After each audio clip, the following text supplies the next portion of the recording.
quand on regarde, avant de dire ce qui n'a pas marché, ce qui a marché. Ce qui a marché, c'est qu'on a une trajectoire de croissance très intéressante. Plus de 6% de croissance, avec des pics à 8% pendant 12 ans, à part l'année du Covid, et 2023, où on va finir avec autour de 4%. Donc ça, c'est quand même quelque chose de très intéressant. Même si, dans ce qu'on n'a pas réussi, je vous dirais que cette croissance est un peu extravertie, puisqu'elle est drivée par l'investissement public, et donc on a un peu exporté, on a beaucoup exporté la croissance, et ça n'a pas bénéficié comme ça devait l'être aux populations et au secteur privé local. Deuxième chose qu'on a très bien réussi, c'est le développement des infrastructures. Les infrastructures économiques, ports, aéroports, routes, autoroutes, infrastructures de transport, qui sont très importantes pour le développement économique. Mais aussi infrastructures de désenclavement, infrastructures rurales. Je le dis, hein, moi je vais régulièrement dans ma famille paternelle à Guinguinéo, où je fais des activités très fréquentes, où je vais aussi dans le Fouta du côté de ma famille maternelle. Et quand je vois ce qui a été fait dans le pont de Ganguel-Souley, qui me permet d'aller chez mes cousins de Ganguel, ou sur le pont de Foundioume pour aller au Saloum, il y a eu beaucoup de choses dans le monde rural, ce que auparavant on négligeait. Donc ça, c'est très intéressant. Dans l'énergie, on a fait beaucoup de choses, hein. On est passé de 500 MW à 1500 MW, avec une énergie qui maintenant devient disponible pour le développement industriel. Donc c'est très intéressant, avec aussi la transition vers le renouvelable. Sur le plan social, il y a eu des avancées, la mise en place de la CMU, la mise en place aussi des bourses de solidarité, quelques programmes de logements sociaux, et bien sûr, derrière, également beaucoup de fonds publics qui ont été mis sur l'éducation, sur la santé. Donc il y a eu des choses fondamentales. Et dès qu'on parle d'infrastructure, de rétablir les fondamentaux des finances publiques, etc., ça permet de prendre une trajectoire sur laquelle on peut consolider. Maintenant, ce qui peut-être aurait pu mieux faire. D'abord, les choix infrastructurels. Parce que sur les choix infrastructurels, on aurait pu mieux faire. On a fait le choix du TER. Le TER, pour des distances, en tout cas pour le moment, aussi courtes, n'est pas le plus pertinent. Un tramway aurait été peut-être plus pertinent, et en termes d'efficacité et en termes de coût aurait été peut-être moins élevé.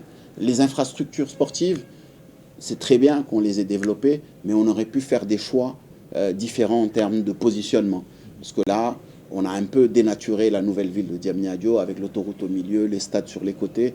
Demain, on va regretter ce choix et on va devoir faire des autoroutes de contournement parce qu'il faut de la fluidité dans le transport. Sur l'éducation, on a fait le choix d'investir beaucoup d'argent dans l'enseignement supérieur. Or, aujourd'hui, pour un pays comme le Sénégal, où on a quand même beaucoup d'analphabétisme, beaucoup de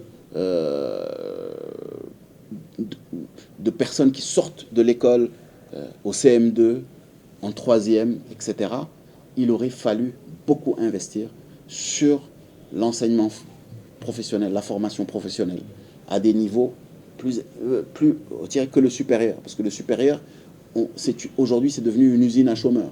On aurait pu mieux adapter l'enseignement à nos stratégies de développement, focuser sur l'agriculture, focuser sur l'agro-industrie, avoir aussi des qualifications pour ceux qui n'ont pas été à l'école, de l'apprentissage. Parce qu'aujourd'hui, on le voit, hein, aujourd'hui, quand vous regardez, il y a un besoin énorme de personnel dans le tourisme, mais les gens ne sont pas formés pour cela. Et pourtant, il y a une demande. Donc il y a des choix qui n'ont pas été pertinents. Toujours sur l'éducation, sur le numérique, on a mis de l'argent pour équiper les universités, les enseignants, les étudiants du supérieur d'ordinateurs, etc. Moi, j'aurais inversé. J'aurais commencé par le plus petit âge. C'est ces gens-là qu'il faut faire rentrer dans l'ère numérique tout de suite. Ceux qui sont à l'université, ça y est, c'est parti, c'est passé. Tout l'argent aurait pu être mis sur le primaire, sur le numérique dans le primaire, qui est beaucoup plus pertinent aujourd'hui.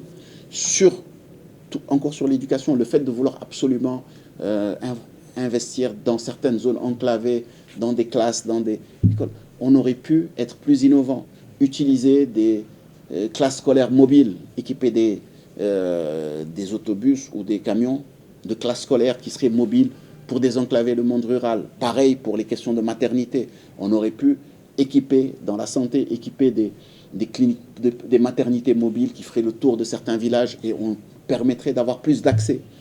Lorsqu'on parle de logement social, on a fait des programmes, mais il aurait fallu aussi travailler sur l'accès au crédit, travailler sur la fiscalité, travailler aussi sur les règles qu'on impose pour que ceux qui ont déjà un logement ne puissent pas acquérir dans ces logements économiques.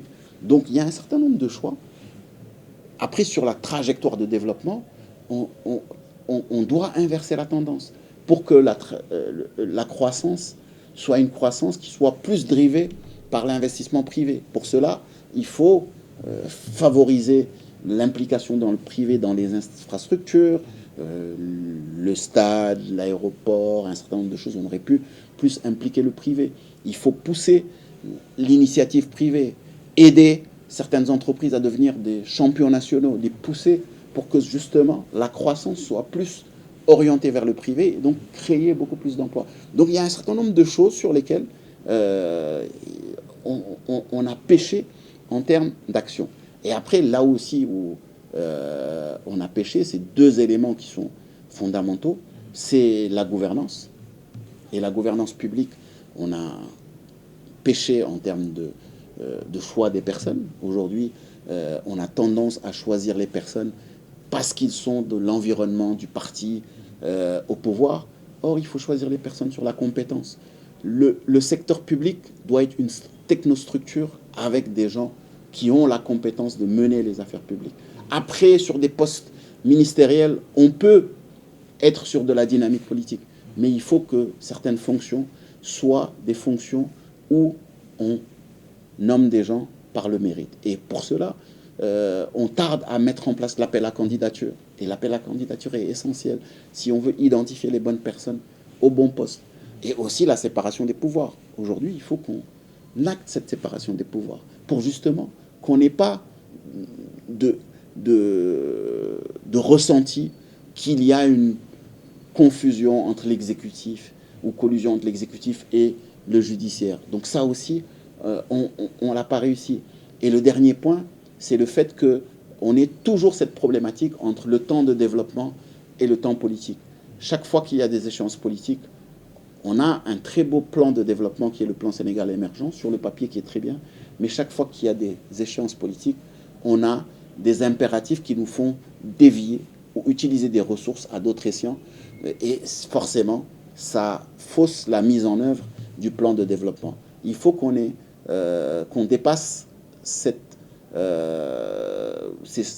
changements, ces instabilités dans la mise en œuvre de la vision stratégique pour être certain qu'on aura une vision stratégique à long terme, qu'on va la respecter indépendamment des turbulences politiques qui peuvent exister et qui peuvent venir obérer les ressources qu'on va mettre sur le plan stratégique.